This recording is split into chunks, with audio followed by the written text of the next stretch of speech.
But first, start on the markets. Start to the year hasn't been kind to the bulls, especially those dabbling in tech stocks as the NASDAQ has fallen into correction territory.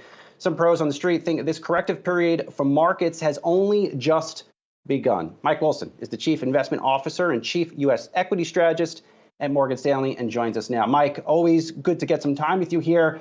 So you have consistently said you have been looking for a correction in the first half of this year. We have the NASDAQ down about 10% or so, the S&P 500 not down as much as the NASDAQ. How much further downside do you see?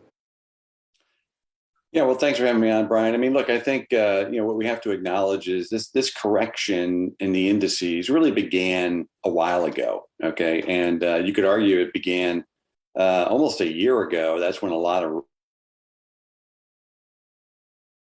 stopped in the spring of 2021. I think it took on another flavor, another level of correction when the Fed started to pivot its policy in early November. And that was right after Chair Powell was renominated. And I think the market started to figure out that, this Fed was going to fight inflation and fight it aggressively.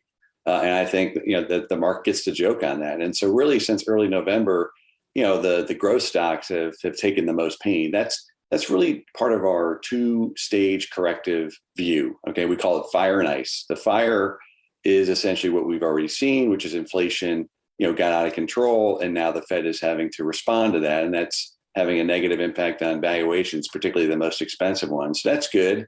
That means that the market gets the joke, and it's discounted some of that.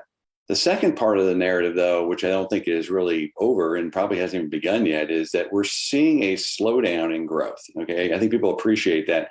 And our view is just that it's going to slow more than what is modeled, okay, both from an economic and an earnings standpoint. And there's really two or three reasons for why we're a bit more pessimistic on growth in the near term.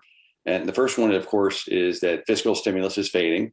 Second one is that there's a payback in demand for things that were overconsumed during the pandemic. And then the third one is margins and profitability, because obviously these costs, are now eating into profitability. So that has to play through. We think it'll be basically over by the second quarter. We don't know exactly what month. Obviously, it's difficult to predict, but I would say another 10% downside for the major averages because they really haven't corrected yet. While the average stock has seen quite a bit of downside, the major averages still have a good 10% down from here, in my view. And then that sets us up for a pretty good second half, quite frankly, because Omicron's fading and, the rest of the world is going to have a pretty powerful recovery in the second half of this year. Hey, Mike, it's Julie here. We've definitely noticed as we've been getting some early guidance from companies on earnings from last quarter, an uptick in companies coming out with negative guidance. And you had a chart in your latest report that really put a fine point on that we have been seeing the negative revisions or really come up, and so positivity go down. What are you going to be looking to hear from companies this quarter? What questions do you want answered that are going to let you know kind of just how bad things are out there? Yeah, I mean, I think it's going to be really mixed, Julie. I don't think every company is going to, suffer through this period. It's going to come down to execution, right? I mean, some companies are actually, benefiting from the trends that we're seeing. They have pricing power. They can pass it right along. Some things are going to stay high in demand. And then other companies, probably the lower quality operators are going to really struggle here, whether it's with labor costs, supply chain constraints, logistics, et cetera, and then just flat out missing sales because they underestimated the payback in demand. And so it's just going to be messy. Right? So what we want to see is we just want to see expectations come down either via price or via earnings forecasts. And if that happens, then we'll feel more comfortable. Right now, we think, a lot of margin assumptions are unachievable. So we want to see margins come down. And we think valuations are unsustainably high still at the index level. Just to give you some numbers that 2021 times is kind of where we're trading on forward 12-month earnings for S&P. The more realistic sort of valuation metric we think is 18 times. And, we know it's a bit of a sort of black magic art more than science, but we have some pretty good models that tell us that 18 times is the right number. So let's see that come down. Let's see the revisions kind of come down, and then we'll reevaluate. And Mike, in a sort of a concrete way, what's going to be the biggest obstacle here? Is it going to be inflation for these companies and the sort of varying ability of them to pass on costs? It doesn't feel like that the demand side of the equation is the problem.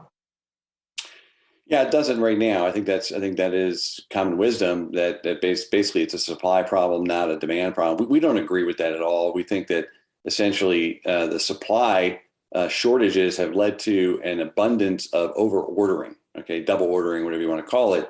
And as supply picks up, which is now, that's what we're starting to hear, of course, right? That supply is getting better. Normally what happens is we see orders get canceled, right? So as people get enough product, they start to then cancel those orders. And that's the next stage. So we think demand is actually overstated in every industry. There are some businesses clearly where there's pent up demand still. Maybe that's in consumer services, healthcare services, things that people weren't able to consume, obviously, during the pandemic. And look, once again, I think Omicron is, it's a good sign that basically the hospitalization and mortality rates are much, much lower. So I'm very optimistic that we're going to see the end of this pandemic sometime this spring. But with that comes better supply, which means then the double ordering gets revealed. Okay, so that's what we got to be, I think, focused on here for the next couple of quarters. Mike, you've seen a good number of investing cycles in your time. And the way I think about it, over the next 6 months, you're going to see the Fed wind down its balance sheet, potentially hike rates 4 times. And you know what? So what? We see the NASDAQ down about 10% right now. It doesn't strike me as a major correction. Why are investors so complacent heading into really a clear shift by the Federal Reserve? Well, I think they were complacent. I don't think people are complacent now, right? I mean, I think the Fed has made it crystal clear through their communications recently that they mean business. So I don't think that complacency is nearly where it was 2 or 3 months ago. But look, this is what financial repression for a better part of 15 years has done, right? I mean, the Fed has been over generous with policy during this period. And so people have become used to that. And so now this pivot has come on us so quickly. That's why the adjustments, are happening rapidly. And that probably is not over with, meaning there is, a new regime. There's a new sort of Fed in town because they've had success. I mean, let's not forget, part of the reason why they're tightening is because they've had more success than they imagined, right? They got more inflation than they dreamed of. That's good on one hand. Okay, that means we're getting out of the secular stagnation. That means growth can be good.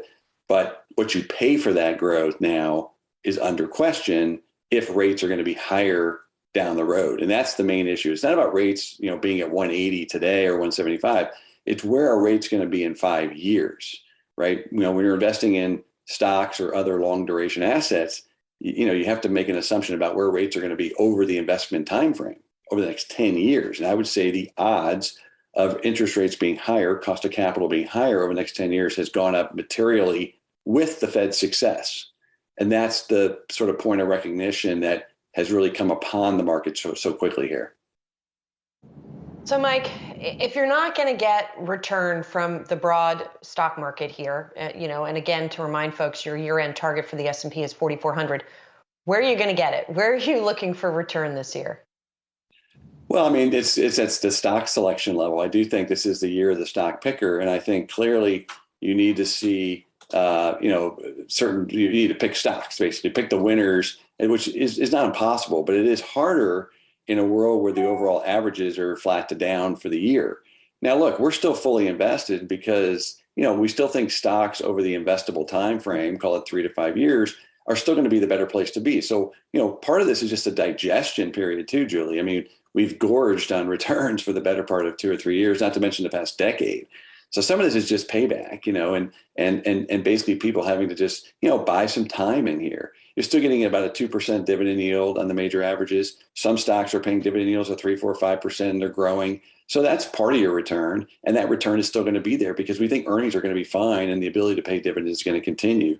So it's not uninvestable. Okay. There are also many individual stocks that have underperformed for years that are starting to come back to life, whether that's in energy, some of the financial sector, some of the international markets, perhaps emerging markets could come back to life if we're right about the second half of this year. So we just think that this one, decision, buy it and forget it, compounder, growth stocks. I mean, that was a great trade and it was a great investment theme, but now you need to kind of think away from that and there are other things to do. Second half of the year can't get here quick enough. Mike Wilson, Chief Investment Officer and Chief U.S. Equity Strategist at Morgan Stanley. Always nice to see you. Have a great rest of the week.